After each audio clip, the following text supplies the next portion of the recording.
Bien, bonjour à tous et merci d'être avec nous jusqu'à 14h. Nous allons recevoir dans un instant monsieur Jean-Luc Romana, bonjour. Bonjour. Conseiller mémoire du président du conseil départemental de la Guadeloupe, et Laurent Sarrier, président de l'association Ouyanard, enseignant au lycée Géoville-Ria Chabasser. Un peu plus tard, on aura Aline Migrin, Anaïs Vespam pour une exposition qui aura lieu ce week-end. Ronnie Gélabal, fondateur de la pépinière espace Chlorophylle, sera aussi avec nous, et on va terminer avec une autrice, Dany Ménard, qui vient de sortir un ouvrage sur la nourriture des enfants. On aura aussi Mutaz Artis. Sinon, l'actualité, avant de parler de l'affaire Chalus, on va faire le point sur l'actualité. Bonjour Iman. Bonjour Dany, bonjour à tous. Aujourd'hui, au niveau de l'actualité, on parlera de la signature du contrat d'objectifs et de performance du parc national, donc qui a été signé. Il va permettre de fixer les orientations stratégiques et les priorités d'action du parc. On ira ensuite parler de santé mentale, notamment en lien avec cette rencontre littéraire qui a eu lieu autour de l'ouvrage de Marlene Dabrion. Donc il était question de lever les tabous et de raconter autrement les troubles psychiques. On terminera avec le diabète et la médecine de précision et de prévention. Donc c'est l'objectif en tout cas de médecins et de chercheurs qui se mobilisent pour penser un modèle innovant en intégrant la génétique. Voilà pour l'actualité. Voilà pour l'actualité. L'actualité aussi, elle était judiciaire aujourd'hui, puisque vous le savez, l'affaire Chalus qui traîne depuis plus de 2 ans était attendue. Le résultat était attendu aujourd'hui, 20 mai. Et finalement, le président de la région est condamné à 2 ans de prison avec sursis, 25 000 ou 15 000 euros d'amende aussi, et surtout 2 ans d'inéligibilité. Alors, le problème, c'est que, comme on dit, il a échappé belle, puisque la mesure n'est pas exécutoire tout de suite, pas comme Marine Le Pen, et donc ce qui veut dire qu'il peut encore rester président. Mais ça va avoir des conséquences politiques, puisque visiblement, s'il avait été inéligible, la donne politique aurait quelque peu changé. Et en Guadeloupe, ces temps-ci, on sait bien que du point de vue de politique, on s'attendait peut-être à une éligibilité et probablement à un remplacement. Mais le remplacement, ce ne sera pas pour tout de suite, en tout cas, puisqu'il fait appel à cassation. Une autre affaire, c'était l'affaire Kouri, qui lui aussi qui a été condamné pour travail clandestin, mauvaise déclaration. Et lui aussi, je ne sais pas s'il fera appel, en tout cas, c'était déjà en appel. Il est en cassation peut-être. Il est condamné à plus de 180 000 euros de peine et aussi 2 ans de prison. Voilà un petit peu ce qu'on peut dire sur ces 2 affaires juridiques qui font l'actualité aujourd'hui, sur lesquelles, bien évidemment, on aura l'occasion de revenir, puisque le président de région devrait pouvoir, ou son avocat en tout cas, se prononcer ou venir sur le plateau parler de tout ça, mais nous aurons l'occasion d'y revenir. Voilà. Alors, on va parler un petit peu de ce colloque international sur la restauration des lieux de mémoire liés à la traite négrière, l'esclavage colonial. C'est du 28 au 29 mai. Bien sûr, nous sommes dans le mois de mémoire. Et M. Romana, vous êtes un petit peu chargé de cette affaire, puisque en tant que Moulien déjà, depuis plusieurs années, on sait que vous vous occupez du cimetière des anciens africains enterrés. Alors, qu'est-ce qu'il y a de nouveau cette année autour de ce colloque? Alors, déjà, merci de nous recevoir pour qu'on puisse vous expliquer à la population de la Guadeloupe ce qui va se passer le 28 et le 29 mai, en particulier sur l'habitation Néron. Oui. L'habitation Néron, comme vous le savez, est un haut lieu de mémoire de l'esclavage. Tout à fait. Habitation qui a été identifiée en 1742. Il faut-il le rappeler, a été avant l'abolition, donc. Mais largement, en 1742, et qui a fini sa vie d'habitation en 1966. C'est dire à quel point cette habitation est symbolique de la culture d'habitation en Guadeloupe. Elle a traversé le temps. Donc, on va s'inscrire dans cette interprétation du temps pour nicher le colloque international sur la restauration des lieux de mémoire, témoin de l'esclavage colonial. Oui. Parce que c'est ça qui c'est notre parti pris, celui du conseil départemental, sur le souhait du président, c'est que précisément nous puissions nous repencher sur les lieux où effectivement ont vécu des gens qui ont été victimes de l'esclavage colonial. C'est-à-dire nous, Guadeloupe, on a une caractéristique à l'échelle de la Caraïbe, c'est que très concrètement, nous avons tous les lieux de mémoire, toutes les traces sont là. Nous avons des lieux... Vous voulez dire que les traces sont encore vivantes? Elles sont vivantes, et malheureusement, c'est là qu'on va essayer. C'est un des enjeux du colloque, c'est que ces traces, on les connaît. On connaît, tous les Guadeloupéens circulent en Guadeloupe, ils voient des moulins. Bien sûr. En déshérence, dans un conflit terrible avec les racines des figuiers maudits. Les Guadeloupéens connaissent les grandes plantations, l'habitation de Néron, l'habitation de la Maraudière, il y en a tant d'autres en Guadeloupe. Mais ils savent aussi qu'il y a des lieux de répression, que furent les prisons, les cachots. Ils savent aussi qu'il y a eu aussi des lieux de résistance, l'habitation d'Anglemont, ou alors le site des Keller dans les Mamelles, et tant d'autres sites. Il y a le cachot de Trois-Rivières aussi. Par exemple, le cachot de Trois-Rivières, qui était, donc c'est un lieu de répression. Et puis, ce que souvent les Guadeloupéens oublient, c'est qu'il y a eu des lieux, des ouvrages majeurs de cette époque-là, qui ont été fabriqués par nos aïeux, qui ont su faire l'esclavage colonial. Un des lieux qui n'est pas eu assez, je dirais, symbolique et expressif de cela, c'est le canal des Retours. Il faut que les Guadeloupéens sachent que sous près de 3 km, à force de bras d'hommes, un canal de 20 mètres de large et de 1,50 m de profondeur a été construit à main d'homme, dans des conditions iniques. Donc, tout cela pour dire que...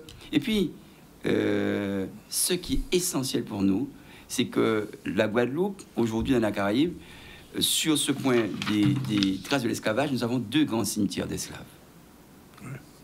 Il y en a un qui fait, je crois qu'on peut dire ça, qui nous fait mal au cœur au quotidien. C'est celui de Raisin-Clair, où de temps en temps des touristes bronzent à côté des ossements de nos parents qui sont... des restes... C'est pas acceptable. Et puis, nous avons surtout le cimetière d'esclaves de Sainte-Marguerite, où vous savez, aujourd'hui, nous avons la collection de population réduite en esclavage dans la Caraïbe la plus importante étudiée au monde par l'université de Bordeaux et notamment son laboratoire de recherche archéologique.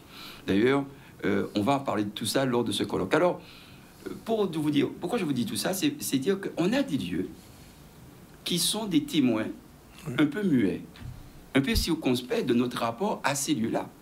C'est-à-dire qu'au fond, pourquoi ils sont à ce point délaissés? Et donc, c'est pour ça que depuis 2014, le conseil départemental, à l'époque, avait monté un projet, Trace Mémoire de l'esclave, à l'époque, qui avait obtenu le label UNESCO, Route de l'esclave. Il y a eu des bornes qui ont été mises, mais manifestement... Vous n'avez même pas parlé d'efforts, d'ailleurs. Je ne vais pas parler d'efforts, mais on va en parler, il n'y a pas de souci. Mais ce que nous voulons, c'est surtout, et on le dit, des lieux où ont vécu nos parents, ce qu'ils ont fait. Pour que les Guadeloupéens comprennent que les Guadeloupéens ont fait la Guadeloupe. Même s'ils étaient en situation servile, mais c'est eux qui ont fait les canaux. C'est eux qui ont décrit, c'est eux qui ont produit l'espace à l'époque. Et il faut leur rendre hommage. Donc l'idée pour nous était la suivante, c'était de dire, on a ce patrimoine des traces de l'esclavage.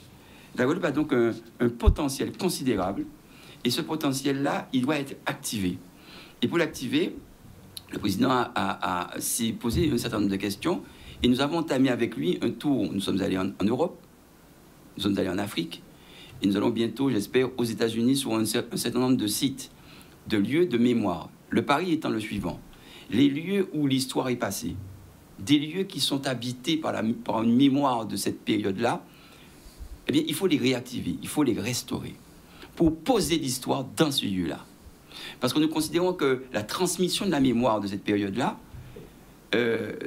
doit être positionnée là où une performance mémorielle peut être attendue. Donc c'est pour cela que nous avons entamé, et le président Losbar a entamé, un projet de restauration des lieux de mémoire. Et je vous le dis clairement, il a confié à un aménageur le projet de restauration. Et ce projet de restauration va commencer dès 2025. Il va commencer en mobilisant la science, l'archéologie, l'histoire. Parce que, Daniel, on peut penser qu'on connaît l'histoire de notre pays, mais très honnêtement, ce n'est pas le cas. Donc, nous allons faire ce colloque. Et pourquoi on dit qu'il est international ? Lors de ce voyage que le président a entamé il y a de ça 2 ans, nous avons constitué un réseau d'experts. On a rencontré des gens, nous sommes allés à la rencontre, on a écouté les gens. Et nous avons donc pensé qu'il était intéressant que la communauté guadeloupéenne puisse entendre comment, par exemple, à Nantes, la communauté nantaise prend en charge la mémoire d'économie négrière, comment l'économie négrière a forgé la richesse de Nantes. Et d'ailleurs, comment l'économie... Pas que de Nantes. Pas que de Nantes, mais j'allais continuer. J'étais à Bordeaux dernièrement. Comment l'économie bordelaise, dans son entièreté, avec une différence singulière avec Nantes, c'est que Bordeaux, par exemple, n'était pas un port négrier au sens classique du terme, c'était ce qu'on appelle un commerce droitier. Il allait directement de Bordeaux dans les îles pour alimenter l'économie des îles par rapport aux besoins. Et donc toute l'économie, par exemple, de l'arrière-pays bordelais était complètement structurée autour de l'économie. Quand vous abordez cette question sous cet angle-là, la question des réparations se pose aussi. Mais c'est ce qui est intéressant. Alors, bien sûr, mais ce qui est intéressant, je dirais, positif au final, c'est que les communautés qui sont à Bordeaux, qui sont à Nantes, c'est eux qui se mobilisent, c'est eux qui se re-questionnent leur histoire. Et c'est intéressant que ce dialogue-là sur nos identités respectives puisse permettre qu'effectivement des échanges. Alors, on a fait ça, on a vu la route des abolitions, mais surtout nous avons été aussi à Ouida. Nous avons rencontré les autorités du Bénin qui ont fait de Ouida, je dirais, le hub mémoriel de l'Afrique de l'Ouest. Nous avons réseauté, nous avons travaillé avec eux. Et donc, de même que les experts qu'on a rencontrés sur la France hexagonale viennent en Guadeloupe nous raconter comment ils ont fait la route des abolitions, comment ils ont fait le mémorial et quel est l'enjeu qu'il y a derrière, de même que nous aurons des experts historiens, urbanistes du Bénin qui viennent nous raconter comment eux, comment ils entendent restaurer la mémoire de la traite négrière à travers des mises en scène, des logiques qui s'appuient sur des lieux de mémoire, parce que c'est ce qui est important, c'est des lieux de mémoire. Quand on parle de la place Chacha à Ouida, c'est concret, parce que l'arbre qui était sous cette place-là, il a vu passer des milliers d'hommes qui ont été déportés aux Caraïbes. Et de même que, si vous voulez, on a très longuement discuté avec eux, et ils seront présents. Et notamment, à travers, il y aura le maire, la deuxième adjointe au maire de Ouida sera présente avec nous. Nous aurons le docteur Jack Poto qui sera présent, de même que M. Christophe Chaudaton, qui est le président de l'association qui a travaillé sur les journées internationales du souvenir de la traite et de son abolition. Donc, ces gens-là seront ici. Mais nous avons voulu faire mieux. Ça, ce sont nos grands-parents, ça fait loin. Mais nos cousins américains, ils ont fait un travail formidable en matière de mémoire de l'esclavage. Et ils l'ont fait à travers des sites remarquables, notamment le site du cimetière africain-américain, esclave de New York, qui a donné un mémorial exceptionnel. Nous aurons la directrice qui va nous raconter l'histoire de ce cimetière-là et à quoi il a servi, à quoi il sert aujourd'hui.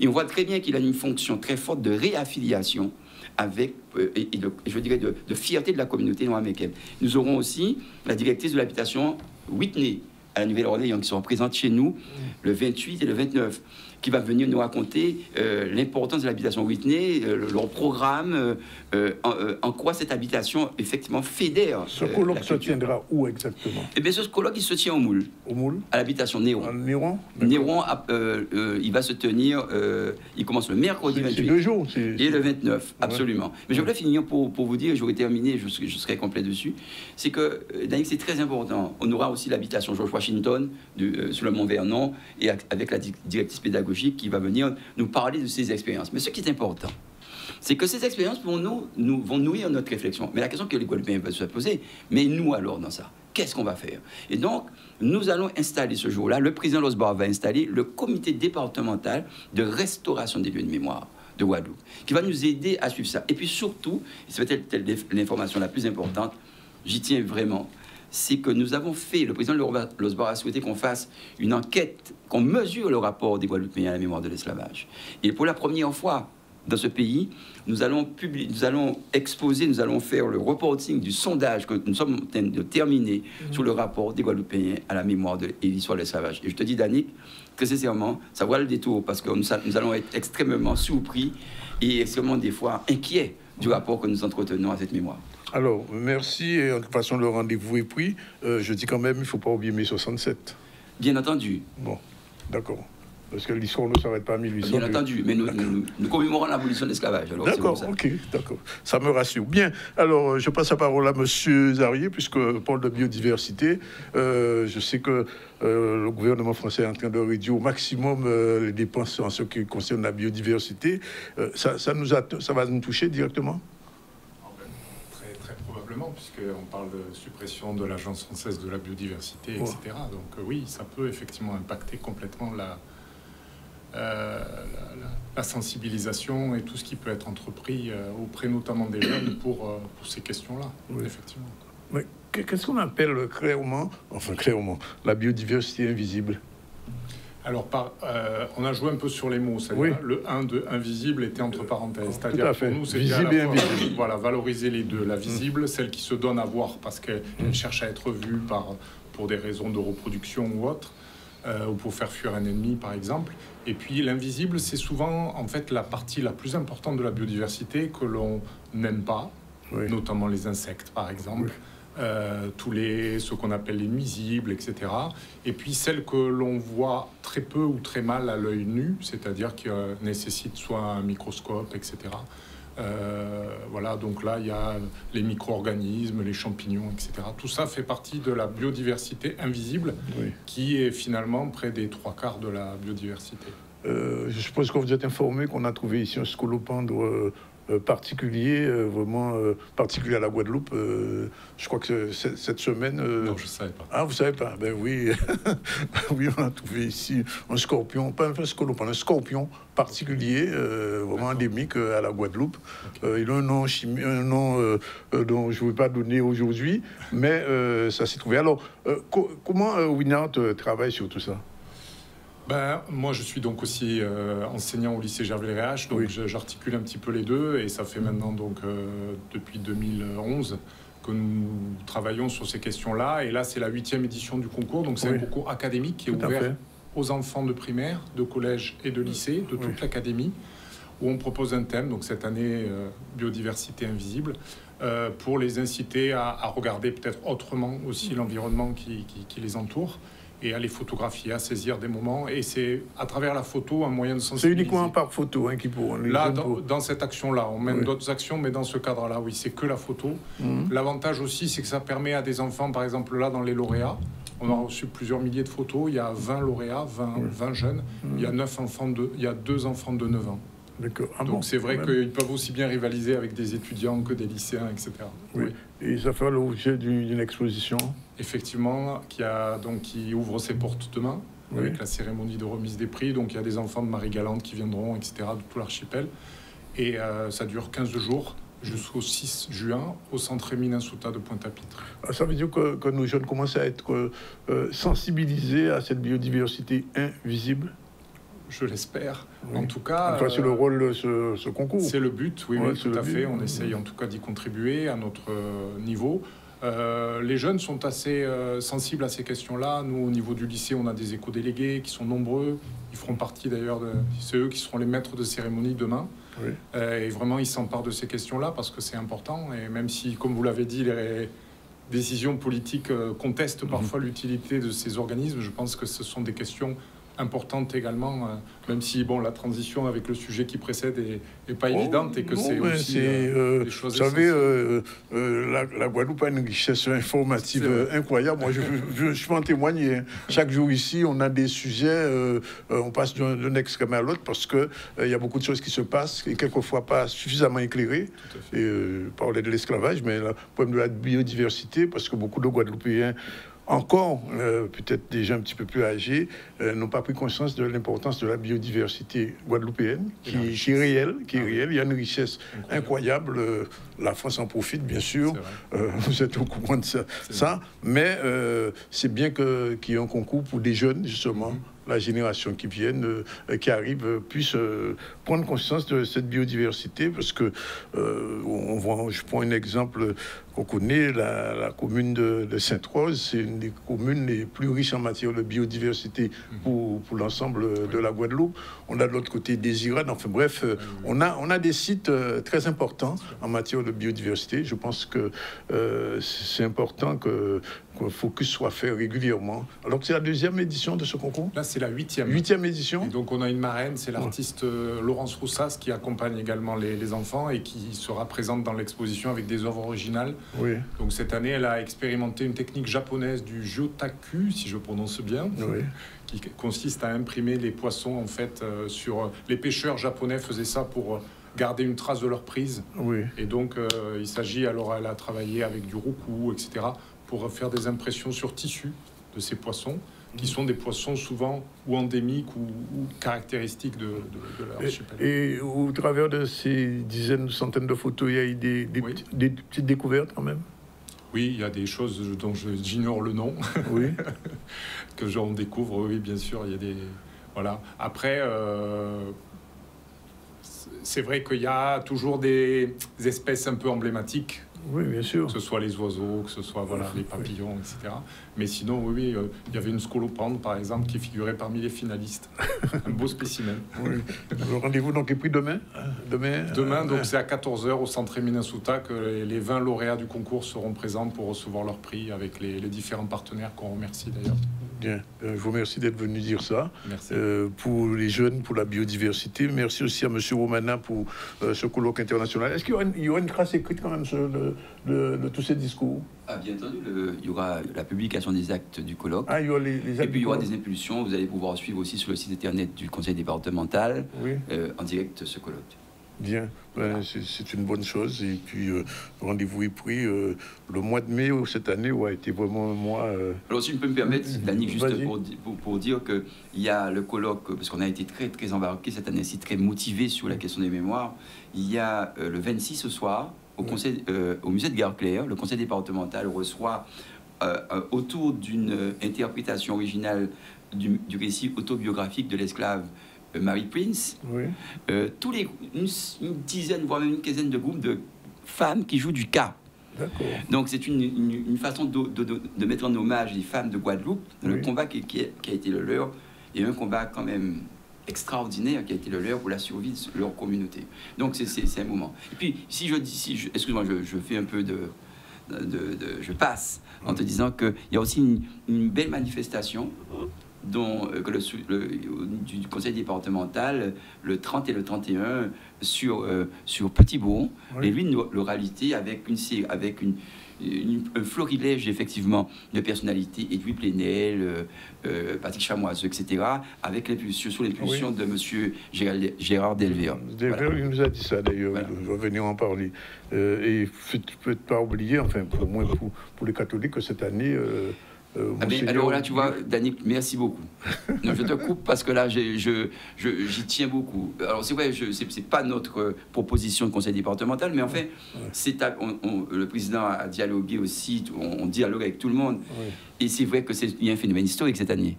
C'est la première fois qu'on a l'histoire de l'Église catholique guadeloupéenne qu'un évêque, que l'Église prend position et fait une messe en hommage aux victimes de l'esclavage. C'est donc pour moi... C'est le rôle de l'Église pendant l'esclavage. Mais c'est exactement ça. Je pense que c'est très important que cet évêque nous rappelle, il rappelle aux chrétiens cette période-là, mais avec sa foi chrétienne sans doute, mais c'est vrai que les chrétiens doivent regarder l'histoire telle qu'elle est. Et je pense que c'est un geste historique. Les cloches de la Guadeloupe vont sonner le 27 mai. Merci d'avoir rappelé tout ça. Voilà, 12h59, c'est la fin de la première partie du Z. On se retrouve tout à l'heure après la pause avec nos prochains invités. Je parlais de Aline Mijoin, Anaïs Vespan et de Ronnie Gilabala tout de suite. Merci.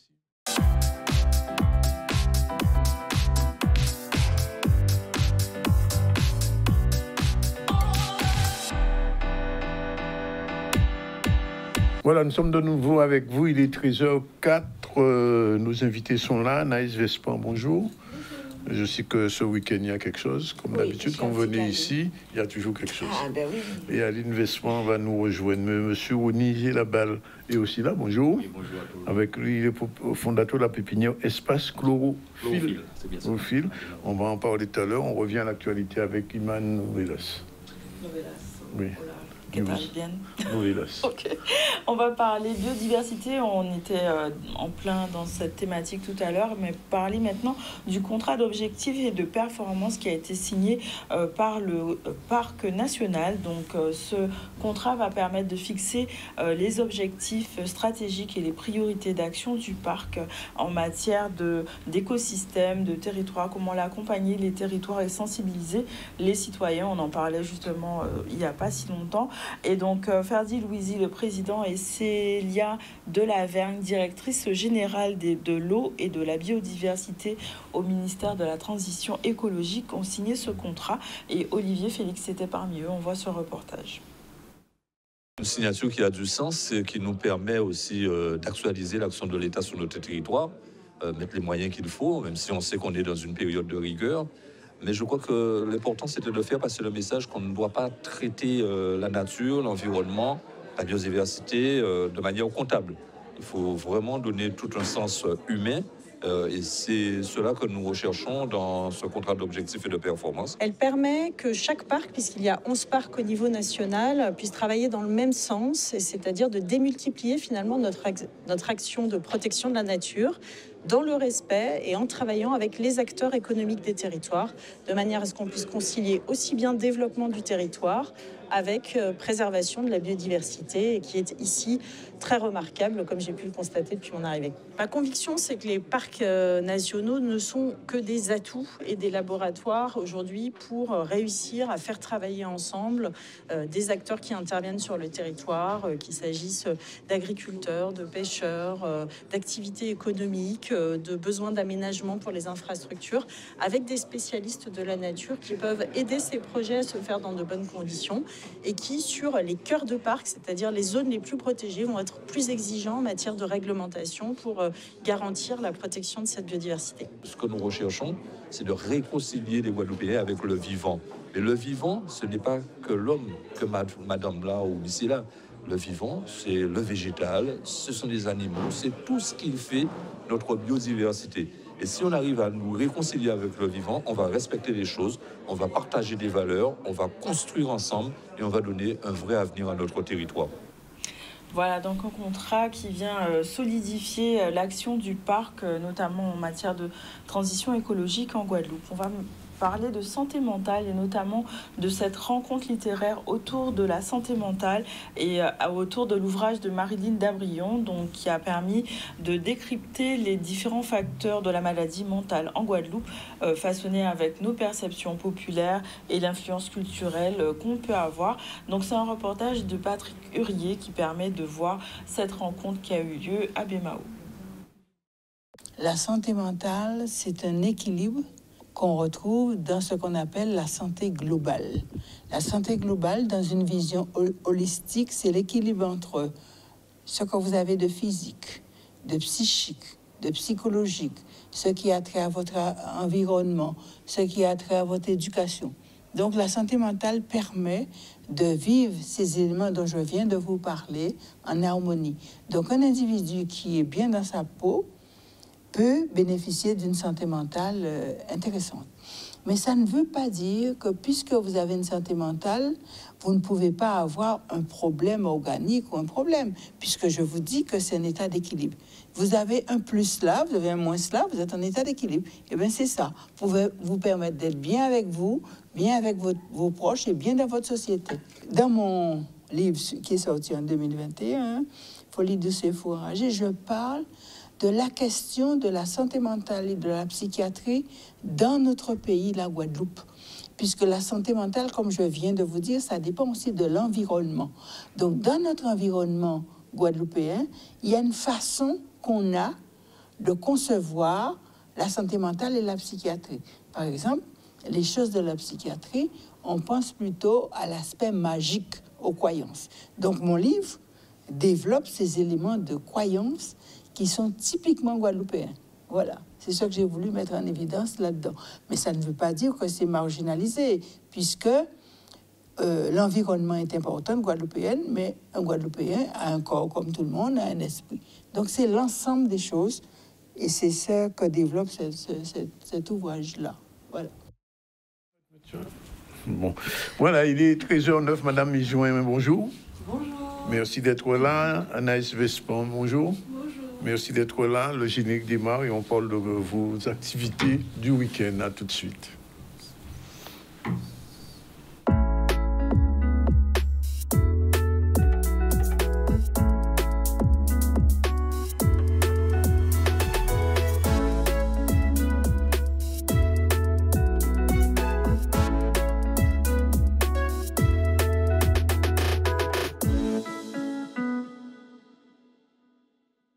Oui, même si la période du carême ou de l'hivernage, on a besoin de lunettes de soleil en Guadeloupe. Absolument, toute l'année. Toute l'année. Toute l'année, mais c'est vrai que c'est une période où on approche des vacances.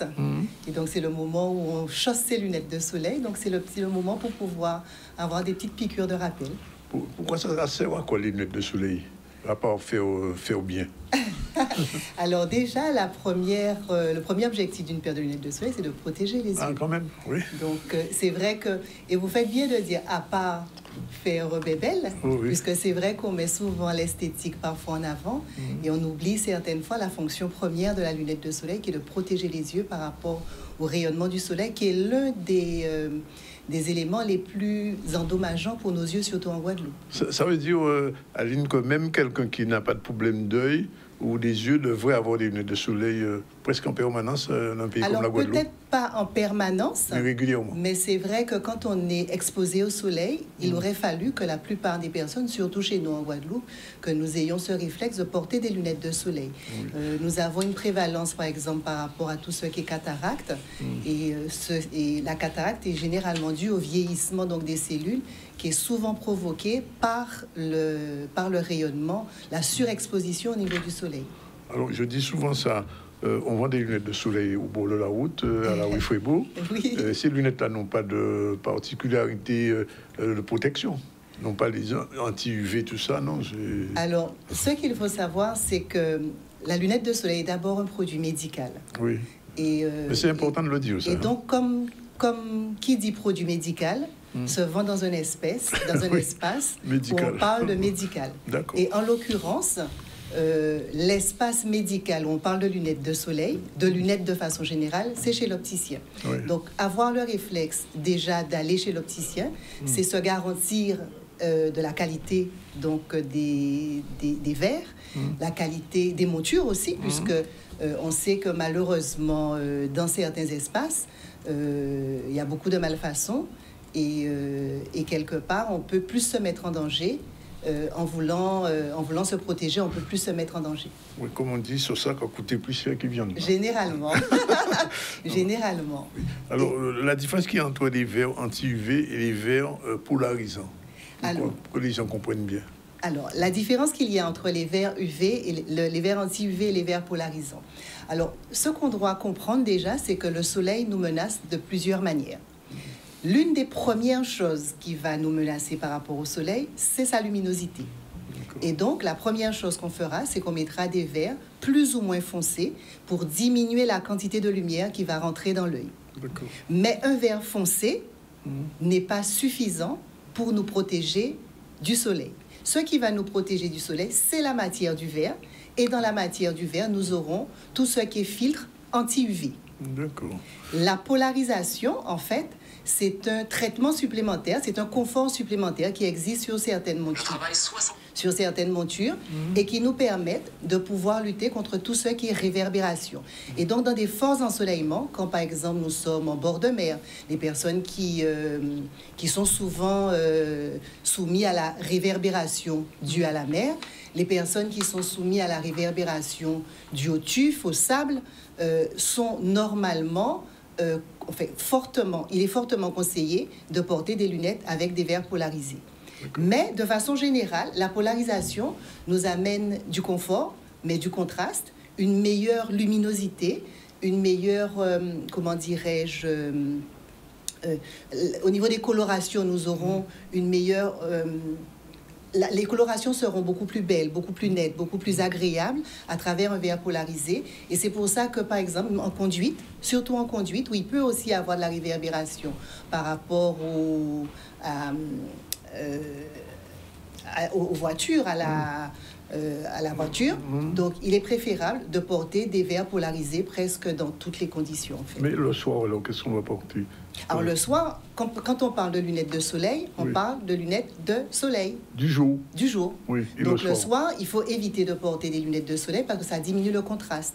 Et ça peut même nous gêner par rapport aux bas-côtés de la route qui sont souvent mal éclairés. Alors, c'est vrai que certaines personnes, quand ils sont éblouis, ont parfois le réflexe, à tort, de porter des lunettes de soleil la nuit. Mais la nuit, nous avons des verres spécialement fabriqués, spécialement conçus pour la lutte contre l'éblouissement dû aux phares de voiture.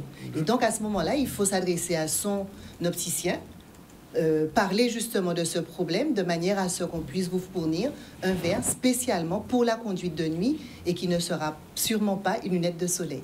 Alors, je pose quand même la question, il y a de plus en plus tendance aujourd'hui d'avoir des lunettes qui s'obscurent aussi un petit peu le soir, enfin à la lumière du soleil. Comment on appelle ce type de... Alors, ce sont des verres qu'on appelle des verres transition, des verres photochromiques. Oui. Donc ce sont des verres effectivement qui réagissent à la luminosité et aux UV.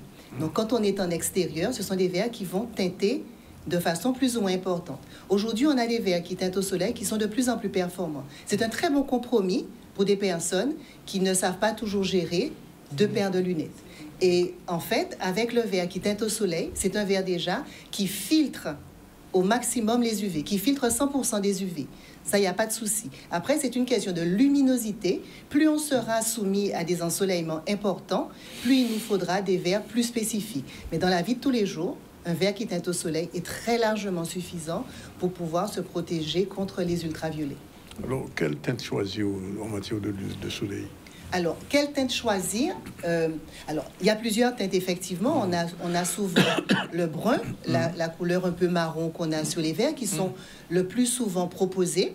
Et surtout, les myopes vont être plus facilement, seront plus à l'aise dans ces teintes brunes, qui amènent davantage de contraste.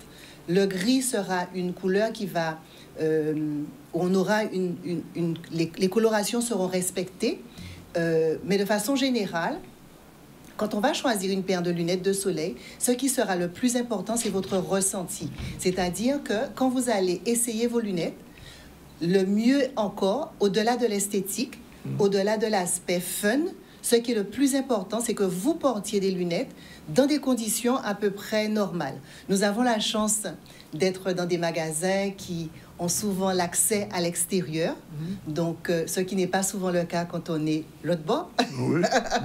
Et donc, ce qui est important, c'est de profiter justement de ces éléments-là que nous avons en magasin, de manière à pouvoir tester la couleur qui vous convient le mieux. Ce qui vous conviendra à vous ne me conviendra pas forcément. Et c'est vraiment en testant que vous verrez si vous êtes mieux dans le brun, mieux dans le gris, mieux dans les verts, le G15 qu'on voit souvent sur des montures Ray-Ban, par exemple, pour pouvoir ne pas nommer une marque, mais ça permet de resituer un peu les éléments. Et puis sinon, les autres teintes, on voit par exemple maintenant de plus en plus ressurgir des verres un peu colorés, comme du rose, du jaune, du bleu. Ce sont des verres qui sont plus des verres de confort, mais qui ne vont pas forcément vous protéger complètement par rapport à la luminosité. Oui. On peut joindre les deux, correction de vue et lunettes de soleil? Ah, de plus en plus, mais oui, de plus en plus maintenant, nous arrivons à corriger pratiquement la plupart des lunettes de soleil peuvent être mises à la vue.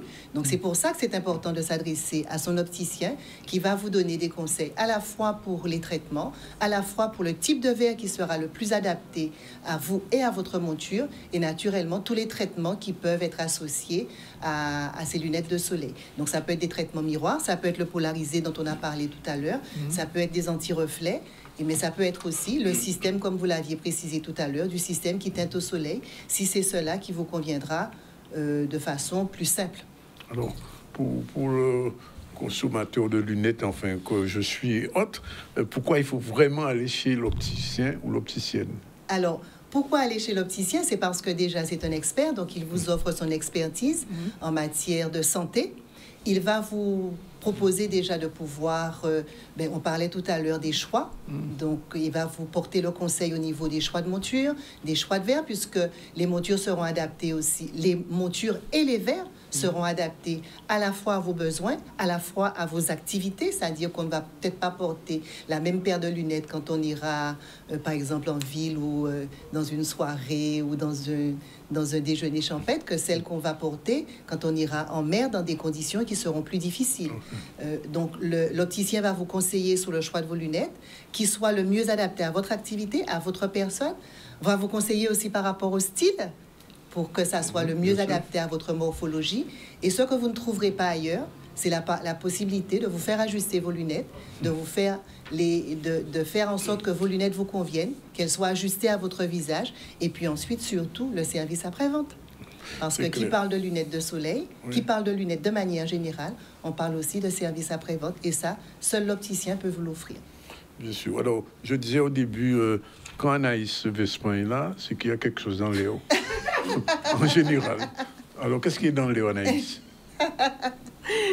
Alors, ce qui est dans l'air, c'est que depuis décembre, je suis chez Opticaline, donc en exposition, en monstration. Donc, j'ai dû faire corps dans l'espace... c'est un tiers-lieu, on va dire, c'est un tiers-lieu. Ah, c'est plus qu'un tiers-lieu. C'est plus qu'un tiers-lieu. Ah ouais, c'est plus qu'un tiers-lieu. Vraiment, c'est... Il bâtir encore. C'est un lieu, c'est un lieu, c'est un ah, lieu. Oui, oui, oui. C'est un lieu. Puis ce sont des lieux alternatifs aussi et qui permettent de tester, d'être au plus près aussi des gens. Et aussi, on a on a des regards qui sont comment dire ça, qui sont prêts à regarder autrement, qui sont prêts à voir autre chose. Et c'est fou parce que on est tout le temps dans une rééducation en fait de l'œil en fait. Donc c'est vraiment un très bon public. Alors qu'est-ce que je dois voir? Depuis décembre, je suis en exposition chez Opticaline. J'en sais quelque chose. Et bien sûr, il faut animer cette exposition. Donc ce week-end, le samedi 24, donc toute la journée, je serai là. Le matin, donc enfin présente pour guider, pour expliquer mes œuvres et pour avoir un temps intime avec les personnes. Et l'après-midi, un atelier, mais pas que atelier, c'est atelier performance sur la thématique du mari-tête. D'accord. Puisque le mari-tête m'a beaucoup inspiré dans cette série et tout l'univers des cuisinières, de notre patrimoine et de notre histoire. Donc, on fera un petit mêlé-koumbé artistique samedi après-midi. Alors, ça consiste à quoi complètement? Il faut venir avec son tissu. Non, il faut venir avec sa toile pour marier. Alors, il faut venir avec son carré de toile. Ça, c'est important. Et combien de centimètres à peu près pour le monde qui passe ça? Centimètres. Enfin, commandez ou combien? Est-ce que c'est 2 mètres, 3 mètres, 4 mètres? Non, ah non, pas tout ça, pas tout ça. 2 mètres. Pas tout ça, pas tout ça. Un carré de 10 cm, 20 cm, 30 cm, des billes carrés. Oui, il faut y carré. Et il sera en plus animé par Lydia Ursel, qui est vraiment une passionnée, une experte du mari-tête. Mais pas que parce que on va s'inspirer de création. Parce que j'ai créé 5 coiffes. Ce qui est fou, c'est que dans notre patrimoine, à une période, le mari-tête est un langage. Montrer en fait la situation personnelle et sentimentale de cette personne. Et je me suis amusée à continuer à créer des coiffes. Oui. Même si elles sont importables, mais je me disais... Ah ouais, elles ne sont pas portables, elles sont juste jolies à voir. Ah, il n'y a pas que. Donc, c'est pour ça qu'il faut venir. Il faut venir et voilà. Et c'est un art qui se vit, en fait. Ouais. Parce que chez nous, l'art n'est pas que appliqué sur un mur, mais la culture, elle est partout et elle est fondamentale. Elle est vivante. Le mois de mai, on le voit. Oui. La culture est une place fondamentale dans l'être guadeloupéen. Donc, elle va se vivre. Donc, rendez-vous samedi à Quillet? Alors, samedi, toute la journée. Toute la journée? Alors, le matin, donc, on est là pour parler avec le monde, pour nous parler des petits en moins et autres. Et l'après-midi, l'atelier performance sera à partir de 15h30 jusqu'à 18h30. Et voilà. De préférence, venir avec son tissu? De venir avec un œil sain et vif. Oui. Voilà. Bon, ok. Bon, donc, mari-tête. Oui, totalement. Okay, on verra ça. Ça sera un très, très beau partage. Donc, tu viendras avec ta coiffe? J'envoie ça. Ah, bien mérité. Comme Bagnayan, qui est bien mérité. Bon, ben, pas occupé. Donc, rendez-vous à Opticaline samedi. Samedi après-midi. Toute la matinée, même l'après-midi, l'atelier. Voilà. Ok. Nous prenons. Renigé Laballe, bonjour, merci. Fondateur de la pépinière Espace Chlorophylle. Qu'est-ce que c'est exactement? Je ne connais pas, jamais vu. La pépinière Espace Chlorophylle, c'est un lieu. Premièrement, nous faisons de la production de végétaux. Tout ce qui est production par bouture, par graines. Donc, nous faisons de la production pour pouvoir diffuser sur toute la Guadeloupe. Mais quel type de... Ah ben écoutez, nous faisons tout ce qui est plantes ornementales, palmiers, les fruitiers. Nous faisons aussi des compositions. Espace Chlorophylle est amené aussi à intervenir chez le particulier dans l'aménagement paysager. Nous faisons des interventions aussi au niveau des collectivités, des mairies, des associations. Nous travaillons un peu partout sur la Guadeloupe. Vous faites déjà des beaux cases avant? De A à Z. Nous faisons de A à Z. Ça peut être, par exemple, vous avez une nouvelle maison. On fait depuis le nettoyage du site, l'apport de terre. On fait bien sûr une proposition, on fait de A à Z, une proposition en fonction de ce que vous voulez chez vous, parce que ce n'est pas chez nous. Vous avez des attentes, vous nous les donnez, nous faisons des propositions. Et une fois actées, eh bien, nous faisons la fourniture, nous faisons la livraison sur place, nous faisons la plantation, nous faisons l'irrigation et l'engazonnement et l'entretien aussi. Donc nous faisons de A à Z dans tout ce qui est aménagement paysager. Et comment on vous contacte? Écoutez, nous avons déjà un portable, 0690 63 21 50, ça c'est mon portable personnel. Sinon, 63 21 50. Qui est toujours opérationnel. Oui. Que ce soit en février au jour, peu importe le jour, je suis joignable. Sinon, l'exploitation c'est 0690 45 26 02. Et nous avons notre site aussi, bien sûr, www.espace chlorophylle, donc pépinière espace chlorophylle. C'est pas chlorophylle comme chlorophylle. Hein? ISLES. Oui. Anglais. Voilà. Donc beaucoup de recherches pour ce nom, espace chlorophylle. Et vous intervenez sur toute la Guadeloupe? Toute la Guadeloupe, même sur les îles aussi. Dès qu'on vous appelle, vous venez. Voilà. Dès qu'on a un bateau, on peut y aller, on intervient. Non, mais non, je vous dis ça. Si par exemple quelqu'un, comment on dit en créole, un petit morceau de terre, vous pouvez lui proposer quelque chose? Vous m'appelez, je viens chez vous, il n'y a pas de problème. D'accord. C'est vous qui décidez. Nous sommes à votre service. Oui. Et vous faites l'entretien ou bien uniquement la plantation? Non, je travaille avec d'autres équipes, parce qu'on ne peut pas tout faire. Oui. Donc je travaille avec des personnes sérieuses, 2 équipes de personnes sérieuses. Ces gens-là interviennent pour tout ce qui est entretien. Donc moi, je leur... c'est où, si un particulier, je leur dis, écoutez, appelez telle personne de ma part. Sinon, moi, j'interviens directement et ils travaillent en sous-traitance avec moi. Alors, je repose toutes les questions parce que je sais qu'on va me demander après. Est-ce que vous vous occupez aussi du débranchage? Et l'agage? Éventuellement, oui, on fait tout ça. On fait de l'abattage, on fait l'élagage, on fait les tailles de formation, pour contrôler l'évolution des plantes. Donc, s'il y a des lignes qui passent aussi, on peut aussi intervenir dessus. Ok, donc je note les 2 numéros, 63 21 50 et 45 26 02, plus votre site internet et l'intervention sur toute la Guadeloupe. Venez, vous faites un devis et puis la personne aussi. C'est important de faire un devis et puis bien sûr en fonction des attentes et de ce que la personne aurait voulu avoir chez elle. Parce que c'est pas moi qui vais imposer. Je demande ce que vous avez voulu avoir. Et si c'est faisable, nous sommes là aussi pour conseiller. Pour d'abord, nous conseillons, nous donnons des pistes et la personne va décider en fonction de la proposition qu'on va lui faire. Est-ce que vous avez le sentiment que de plus en plus de Guadeloupéens font appel à vos prestations? Oui. Les gens veulent avoir de beaux jardins. Oui. Et les gens, bien sûr, n'ont pas le temps. Tout un chacun travaille. Et la personne n'a pas le temps. Parfois, elle va faire, mais elle va mal faire. Elle sera obligée d'arracher. Donc, il vaut mieux faire une seule fois et que ce soit le bon. D'accord. Et si on veut un jardin médicinal? Tout est faisable. Si vous voulez un jardin artificiel, par contre, c'est pas chez nous. non, mais c'est important parce que ça fait partie de l'esthétique de la maison. Bien sûr, on peut avoir un jardin sec aussi. Ça dépend de ce que vous voulez. Donc, on va s'adapter et puis on va se donner les moyens. Ouais. C'est génial. Comme on dit, le Douvant case ou le Deyé case. Douvant et Deyé. Le tout case. Non, c'est vrai.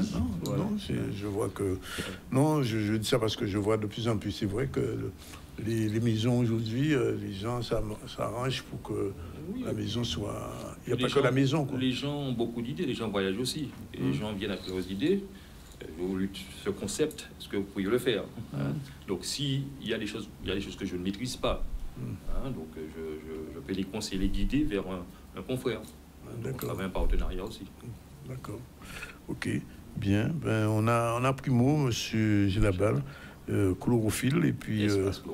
Espace chlorophylle. On fera appel à vous. Si besoin, je suis sûr qu'il y a des gens qui vont vous appeler après l'émission. Je suis à leur service. Et bon, on est bien content de savoir que ça existe en Guadeloupe, parce que Aline, le chouchou devant ta maison, tu as envie de mettre des plantes? Totalement. Hein? Oui. En plus, on a un grand jardin. Tu as un grand jardin? Moi, ça. Voilà. Mais moi-même, pareil, j'ai un grand jardin devant la maison. Vide. Et un panneton qui pédille. Donnez-le le contrat. Voilà. Ok, ben merci. Rendez-vous samedi. Voilà. Avec le morceau de tissu, 55 cm minimum carré. Voilà, mais Vini. On t'attend, hein? Vini. Oui. Il faut m'arrêter tout le monde. là. Oui, un Kevin garder, un Kevin voit ça. Kevin voit quand il fait tête en moi. Bon, ok. Et oui. On était aussi venu pour la proposition qu'on faisait pour la période de fête des mères. Oui, allez-y. Oui. Ah oui, voilà. Donc, du 21 au 26, mettons 25-26, nous avons une opération porte ouverte. Oui. Notre exploitation se trouve du côté porte ouverte ou jardin ouvert? Comme vous voulez.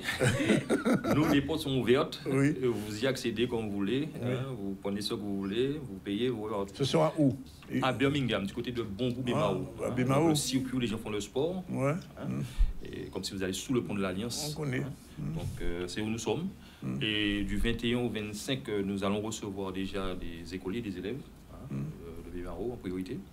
Et pendant ces jours, eh bien, nous aurons bien sûr des visites d'école, comme je vous dis, et de lycée. Nous aurons aussi de la restauration sur place. Oui. Nous aurons des ateliers. Nous aurons des ateliers, nous aurons des quiz. Et l'idée première, en fin de compte, de cette opération, c'est de, comme actuellement, tout ce qui est biodiversité, c'est ce qui est à la mode. Donc, nous voulons aussi inviter les jeunes à venir sur les espaces où nous faisons la production pour qu'ils puissent connaître ou reconnaître des plantes qu'ils ont chez eux. Et c'est pour ça que nous mettons en œuvre ces 5 jours pour que ces élèves puissent venir. Et on va faire des jeux pour qu'ils puissent, dans une sélection de végétaux, pour nous donner les noms. Il y aura bien sûr des lots qui vont gagner. Mais le gros de cette manifestation, c'est permettre à tout chacun de venir, parce que bien souvent, nous faisons des opérations et nous proposons des compositions de plantes, de belles compositions à offrir à nos mères, à nos grands-parents. Et l'idée là, c'est que la personne puisse venir sur place. Parce que souvent, on entend, oui, elle est belle, mais j'aurais voulu une autre plante à la place. Là, on leur dit, le concept, vous venez, vous allez choisir votre bac, votre couleur de bac, vous allez choisir vos plantes, et vous aurez une assistance pour faire votre composition vous-même. D'accord. La personne aura le substrat, les bacs, l'espace pour le travail, le conseil, le suivi. Et c'est cette personne qui va faire la composition qu'elle va offrir à sa maman. Et là, ce sera du 21 au 25. Ça doit partir d'aujourd'hui. Demain. Demain. Et si la personne ne veut pas entrer tout de suite, mettons que vous passiez demain chez moi, vous faites votre composition, vous pouvez laisser la plante et la récupérer dimanche matin. D'accord. Donc, on va recevoir de 8h à 16h, on continue. Et le dimanche, on sera là de 8h à 12h. D'accord? Okay. Donc, j'invite bien sûr toute la population à venir nous voir. Donc, on a de très belles plantes. Et il y a le site est propre, c'est accessible à tout et chacun. On va recevoir aussi des personnes à mobilité réduite. Donc, il y a des places de parking. On a un espace où on peut se garer. On a des espaces couverts où on peut se protéger du soleil. Même si on n'a pas de lunettes de soleil, on pourra se protéger, on pourra se restaurer, passer un bon moment. Et comme je vous dis, pour que tout et chacun puisse trouver sa part. C'est comme ça qu'on met ça en train de... Bien, c'est dit. Merci de cette invitation. La fête des mères aussi bientôt, il faut penser à ça. Iman, oui? Je profite. Oui. C'est la fête des mères. Oui. Pour inviter les mamans à venir au magasin aussi, puisqu'on aura un week-end spécialement au magasin. Donc, il y a effectivement... Sur à quelle date, le week-end? Vendredi et samedi. L'opération, c'est vendredi et samedi. Donc, vendredi et samedi, nous allons exposer de nouvelles lunettes, des nouvelles collections. Donc, c'est l'occasion pour tout le monde, maman, papa, famille, en tout cas, de profiter. Et moi, est-ce que je peux venir? Totalement, totalement. Donc, déjà, joyeuse fête des mères à toutes les mamans. Bien sûr, c'est dit. Voilà, 13h34. On a pris un petit peu de retard, mais on va rattraper ça tout à l'heure. On prend la deuxième et dernière pause. On reçoit tout à l'heure Dany Ménard pour son bouquin et Taz. Non, c'est ça tout de suite.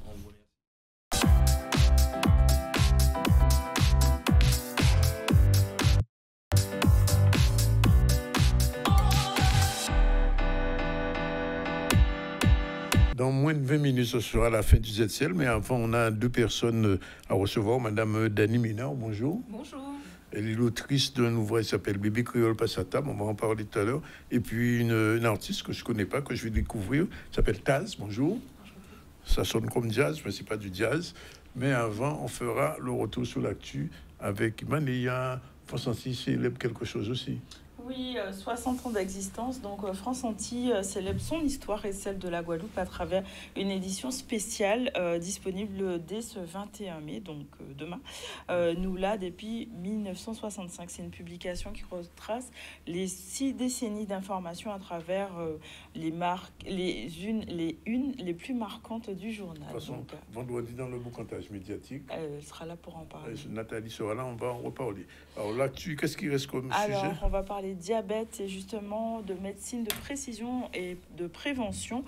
C'est l'occasion justement de parler de ces facteurs génétiques qui peuvent justement avoir une précision dans l'accompagnement des patients et une prise en charge plus ciblée et plus efficace. C'est l'occasion de parler de cette orientation avec des médecins et des chercheurs et des institutions qui se mobilisent pour penser à ce modèle qui est plus innovant, qui intègre la génétique, l'environnement et un parcours personnalisé des soins.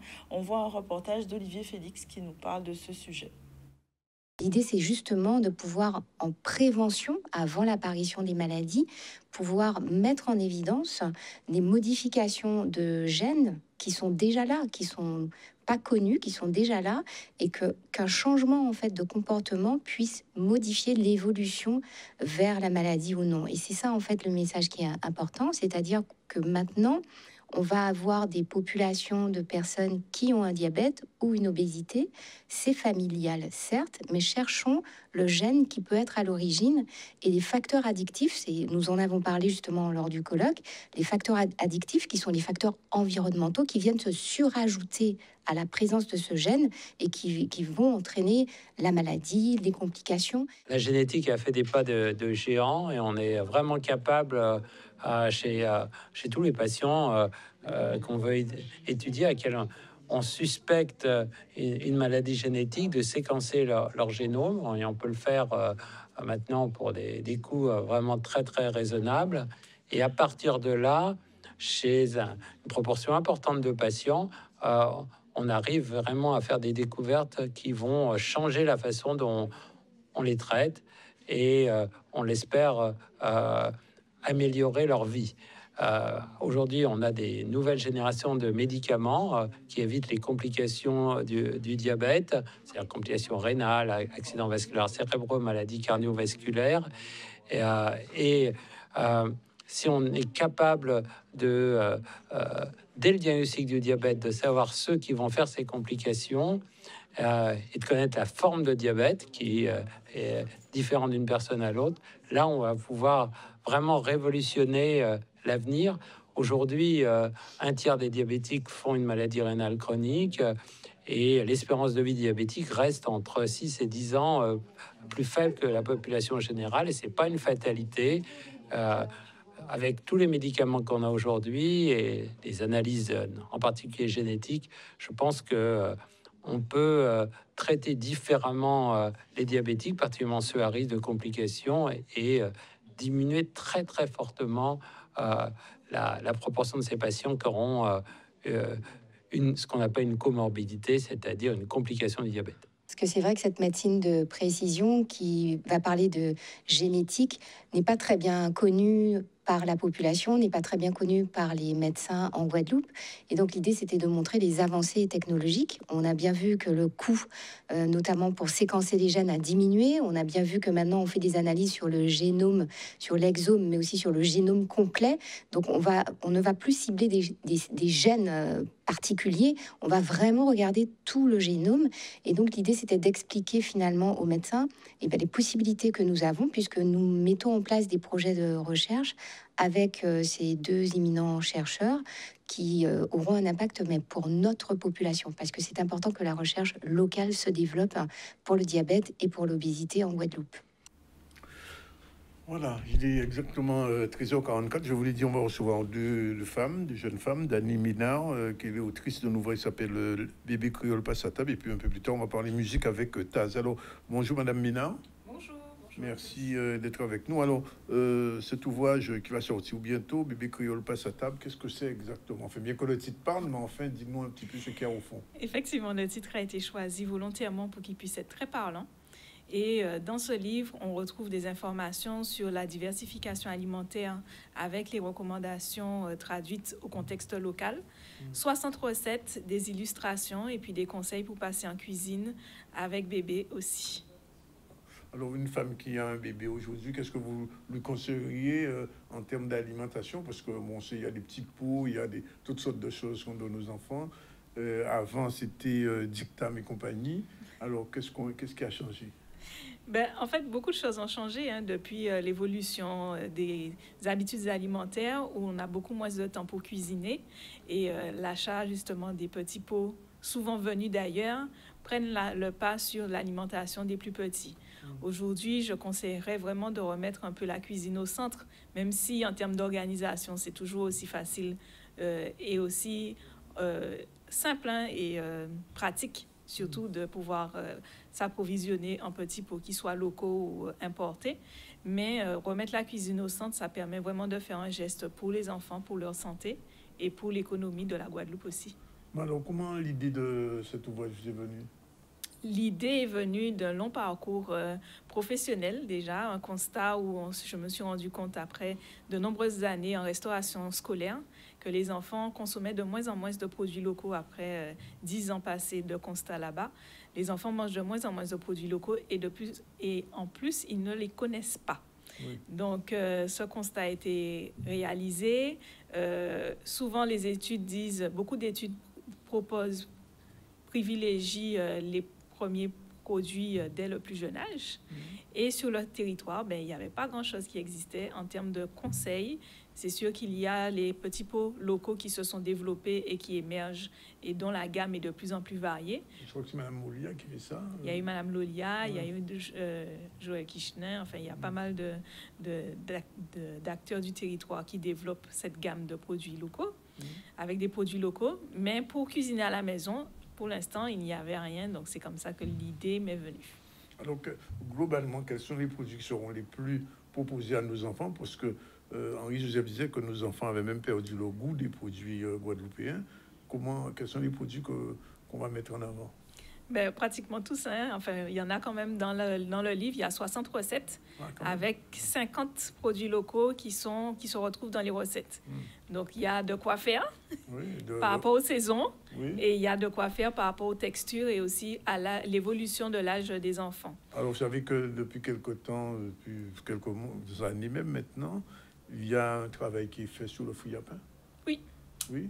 On reçoit ici tous les jeudis, mercredis, les gens de l'instant fruit à pain. Est-ce que dans votre livre, il y aura du fruit à pain? Mais pour moi, c'est la base, oui.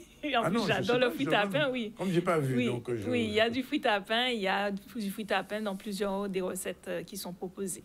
Oui.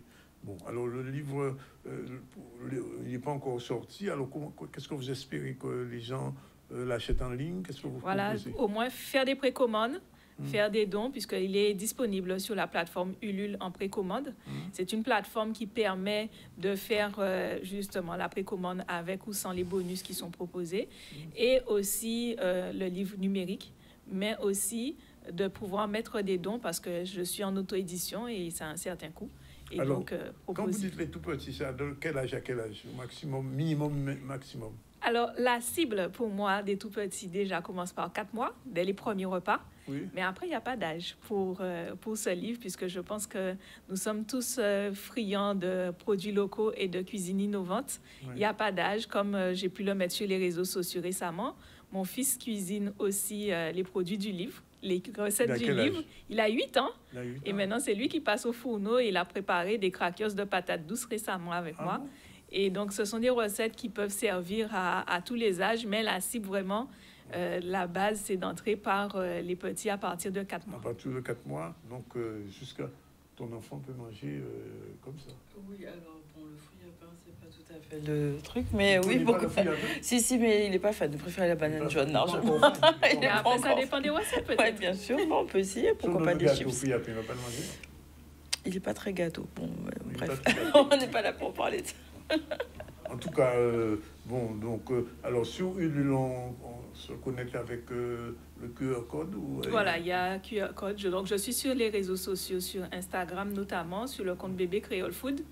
Et à partir de là, vous trouvez le lien, ou bien sur tous les moteurs de recherche, vous pouvez chercher Bébé Créole passe à table. On retombe sur la plateforme Ulule.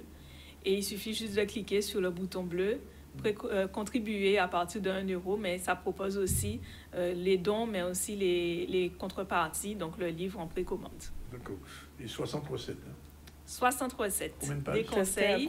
Il y a à peu près 150 à 200 pages, je pense. Il est en conception actuellement. Je n'ai pas le total final des pages, mais il y a 60 recettes. Ça veut dire qu'un gamin de 6-7 ans peut maintenant cuisiner pour sa maman et pour lui. C'est ça, pour toute la famille.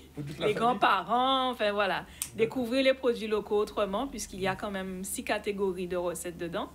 Tout ce qui est purée, compote pour les plus petits. Après, on passe sur les repas de fête, mais adaptés aussi à l'âge dès les 6 mois, 8 mois. Et ensuite, il y a goûter, dessert, boisson, voilà, et des sauces. Il y a plein de choses dedans. Ok, c'est dit. Bon, ben, rendez-vous est pris pour ce bébé créole qui passe à table. On change de registre. Là, on passe au registre musical avec Taz. Alors, Taz, expliquez-moi déjà le prénom. Bonjour à tous. Alors Taz, c'est un surnom qu'a choisi mon entourage, je dirais. J'ai eu la chance d'avoir un prénom déjà original, donc j'ai voulu choisir un nom d'artiste impactant, quelque chose de court, qui est assez représentatif, je dirais, de ma personnalité. Donc on est resté sur Taz. Voilà. D'accord. Bon, alors Taz, c'est du R&B, c'est ça? Alors R&B pop-rap, avec des influences caribéennes. Il faut savoir que mon premier single est Zouk, et que je tiens à mettre en avant d'abord la culture guadeloupéenne. Alors, on va écouter un petit extrait quand même, puisqu'on a la chance d'avoir un petit extrait musical. Musique Miasma Expo.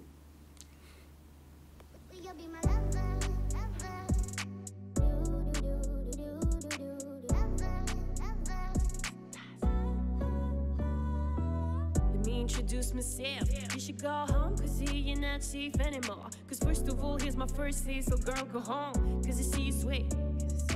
You don't have to be jealous of that. I never see you work, or you better cut a cry. Ain't got no time for this shit, ain't got no clue, so ain't got no me.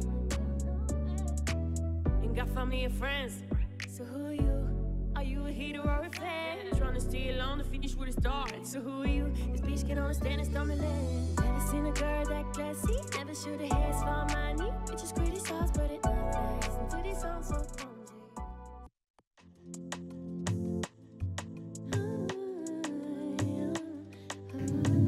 Tu as enchaîné? Le premier single. Vas-y. I would have had like it is nothing to me. But I am tired of seeing glitters everywhere. You make believe it's just a great now. Like you look, it does nothing to you. You wanna forget ghost again, but you ain't getting anything. You wanted to go up on me. You read us, you and nobody. You really don't know what I mean. Really don't know what I mean. You acting like a fool. You feel so sure, but you say. Alors ça dépend. Pour le premier single que vous avez entendu, le Zouk, j'ai travaillé avec Lia Tessi, qui est une beatmakeuse originaire de Petit Canal et qui maintenant est à Paris. D'accord. Et vous pensez vous produire en Guadeloupe prochainement? Tout à fait. Quand? Pour le moment, c'est secret. Je donnerai toutes les informations sur mes plateformes. Combien ici, il faut dévoiler les secrets. Hein? Pas encore. Pas encore? Quand j'aurai plus d'informations, je tiendrai tout le monde informé. On saura quand même? Oui, tout à fait. Oui. D'accord. Bon. Alors, c'était premier single. Ça veut dire qu'il y a déjà quelque chose déjà en préparation encore? Tout à fait. Oui. Alors, j'ai deux singles qui sortent encore cet été. En septembre, j'ai mon premier EP qui sort. Et là, je suis dans la préparation de 2026. Donc, une tournée et un premier album. Tout à fait. Ah, un premier album? Exactement. D'accord. Bon. Ben, écoutez, je sais les origines. Enfin, je sais beaucoup de choses, comme vous savez que je sais. Donc, On vous accueille, on attend la suite. Avec plaisir. Oui, et je dirai à Corinne qu'on attend la suite. Merci beaucoup. Merci, en tout cas, merci d'être venu pour cette première présentation. Vous êtes en Guadeloupe jusqu'à quand? Je suis en Guadeloupe jusqu'au 9 juin. Jusqu'au 9 juin? Tout à fait. Et avant le 9 juin, on ne sait pas s'il y aura pas Vous ne pouvez pas savoir pour le moment. Non, je suis désolée. C'est secret, tas de secret. Tas de secret. Le secret tas. Bon, mais on garde le secret et on revient à l'actualité avec le dernier titre, Iman Novelas. Novelas, on va parler des lycéens qui ont pu visiter Guadeloupe maintenance aéronautique, donc rentrer dans l'univers industriel et technologique. C'était voilà une façon pour ces lycéens de découvrir les métiers de la maintenance aérienne et souvent qui sont mal connus et porteurs d'avenir. On voit un reportage de Max Morel. Cap Excellence a vraiment vocation et veut emmener ces jeunes sur le terrain. Parce que quand vous avez un lycée comme Charles Coëffin et comme tous les autres d'ailleurs, auquel vous présentez différents métiers, il est important pour ces jeunes de s'imprégner de la manière dont on opère professionnellement. Participer à un projet où les élèves ont la chance de rendre concret ce qu'ils font en classe depuis septembre et surtout d'avoir un partenariat avec le monde de l'entreprise. C'est une aubaine, surtout pour des élèves de seconde qui sont justement en pleine orientation en ce moment. La visite s'est super bien passée, on a découvert différents métiers.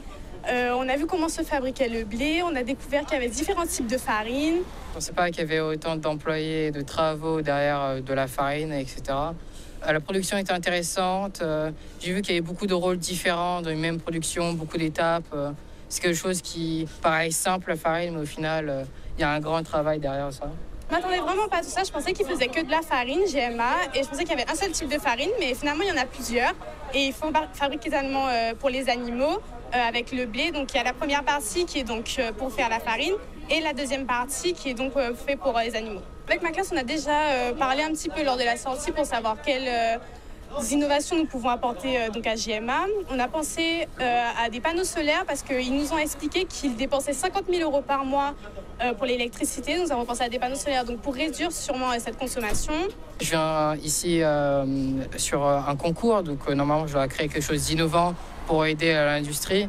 Donc, ce qui m'intéressait, c'était savoir ce qui leur manque et j'ai vu qu'il y avait beaucoup de problèmes au niveau de l'électricité, ils consomment beaucoup et ils sont très dépendants d'EDF, donc c'est sur ça que ça m'intéressait personnellement.